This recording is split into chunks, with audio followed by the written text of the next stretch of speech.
Sorry ya, agak lemes. Oke, pertama ren itu letaknya di belakang atau di depan? Di belakang. Belakang. Belakang, retroperitoneal ya. Ya. Oke, terus letaknya setinggi apa? Torak Ini vertebrae, ini vertebrae. vertebrae torak 12 sampai tumbal 3. Lebih musuhnya tuh sama apa beda? Yang kanan sama kiri? Beda. Ya. Ada. Yang lebih rendah yang mana? Kanan. Kiri, Lebih rendah kanan. Kanan. Kanan. Karena ada apa di situ? Hepar. Hepar. Ada pendesakan dari lobus hepatis dexter. Lebih rendah berapa? Berapa vertebrae? Setengah. Terus jadi kan tadi didesak sama si hepar itu didesak sama ren. Di hepar itu juga ada struktur yang dibuat dari pendesakan itu namanya impresio retalis. Oke, terus lapisan pembungkusnya ada apa aja? Coba dari profunda ke superficial. Profunda itu yang melapisi ginjalnya. Kapsula fibrosa, Perirenal. renal fat, Fascia renalis. fascia renalis sama Pararenal. renal fat. Jadi itu kan ada lapisan lemaknya. Ada dua tadi, yang perirenal sama pararenal. Lapisan lemaknya itu tadi namanya corpus adiposum. Nah, kalau misalnya di manusia atau orangnya itu tiba-tiba kehilangan berat badan secara tiba-tiba atau dia kehilangan lemaknya secara tiba-tiba dalam jumlah drastis, nanti otomatis kan si lapisan lemaknya itu bakal berkurang. Sedangkan si lemaknya itu berfungsi untuk menyokong si ren itu. Jadi kayak biar si ren itu stay di tempatnya. Kalau misalnya lemak tiba-tiba berkurang, nanti namanya apa? Ada klinisnya gitu.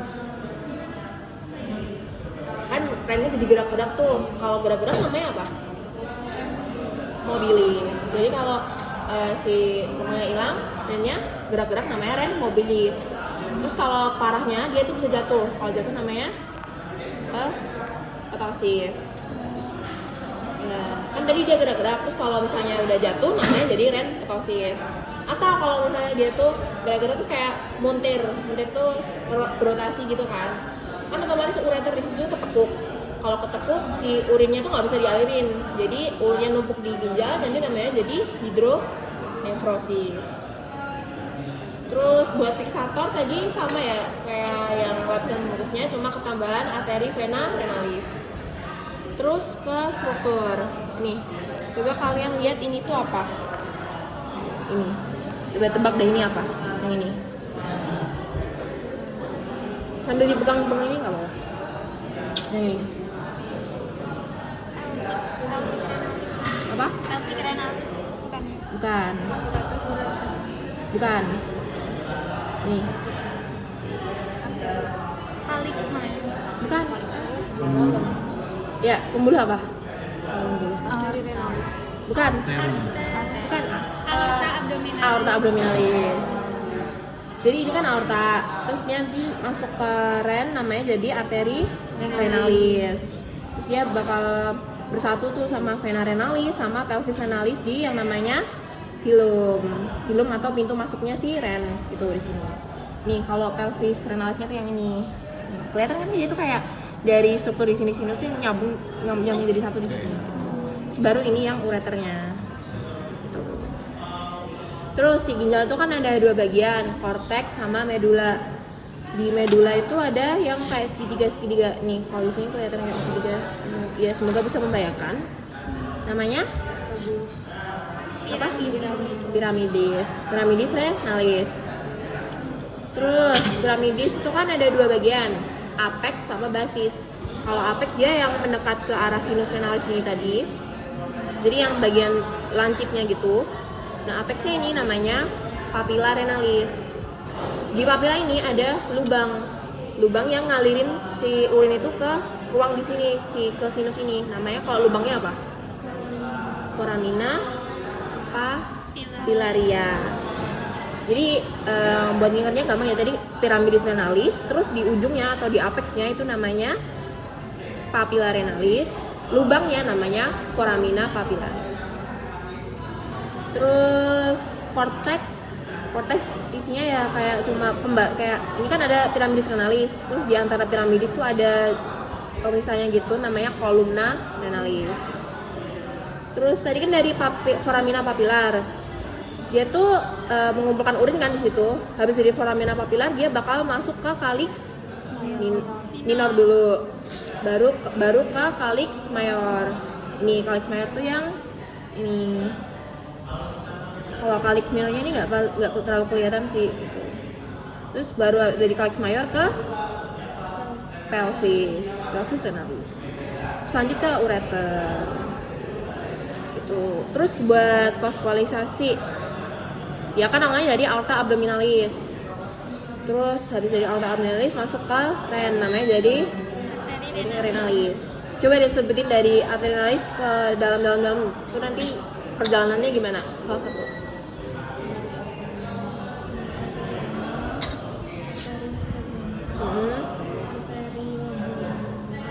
Lobular, terus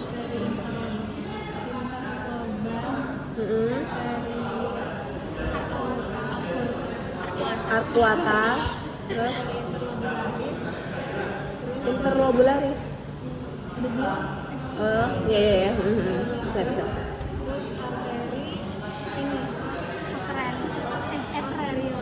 Aferen.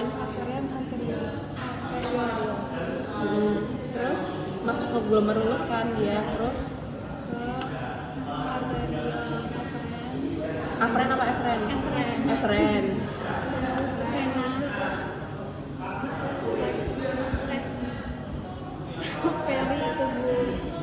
Peritubular kapilari, pokoknya ke kapilar terus ke vena gitu kan. Terus vena apa? Vena interlobularis. Terus Vena arcuata. kebalik dong. Enggak sih. Iya boleh. Terus Vena interlobularis. Terus vena paling terakhir yang deket yang sama kayak yang ini tadi. vena renalis. Terus ke vena cava inferior. Jadi tadi kan dia renalis, terus ke segmentalis. Habis segmentalis ke interlobaris. Dari interlobaris dia tuh kan masuk ke si piramidis ini. Terus dia tuh gambar yang jelas aja deh.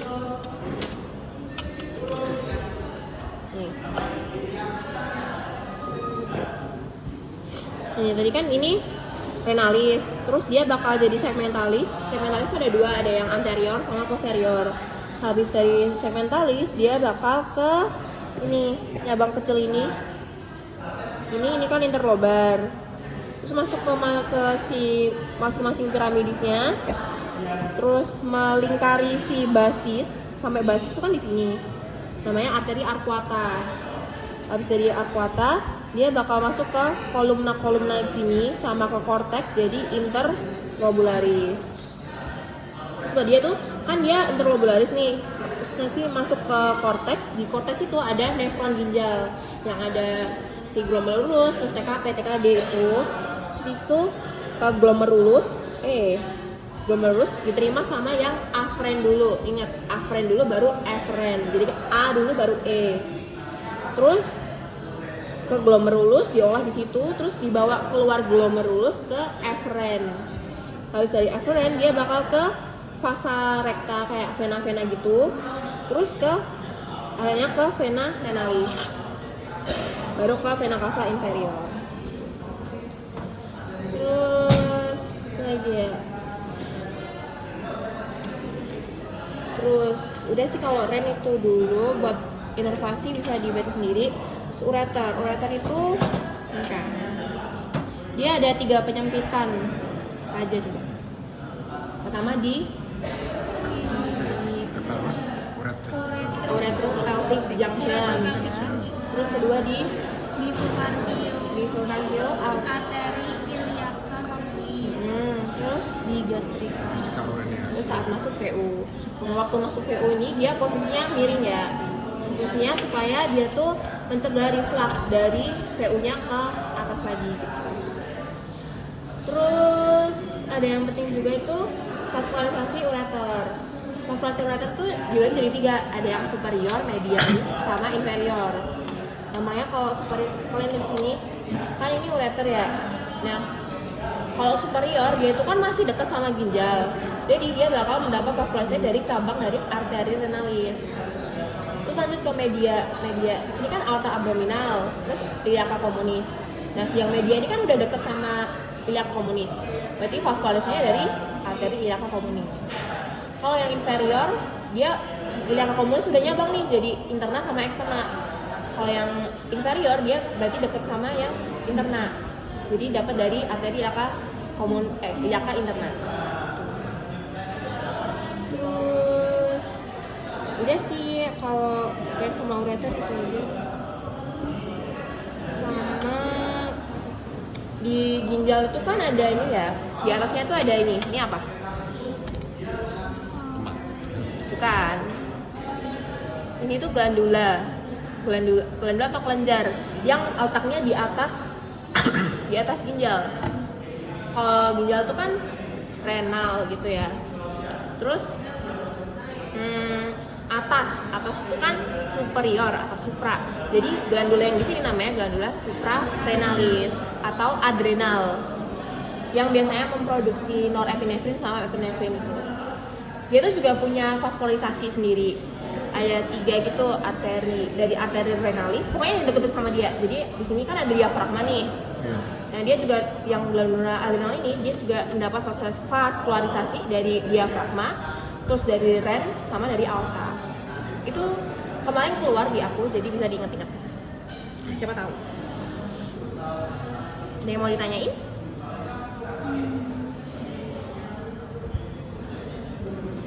Temen bisa lah ya kalau ren aku lihat banyak sih keluar kemarin gitu, kayak fascia si pembungkusnya itu. Terus arteri yang kan tadi ada yang lewat basis piramidus renalis, namanya apa kalau di basis? Arcuata.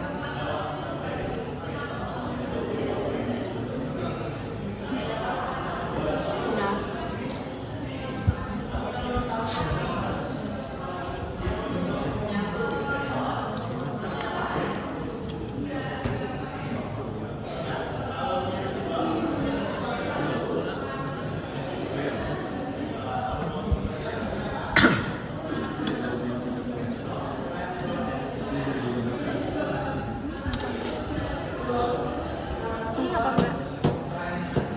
masih utuh.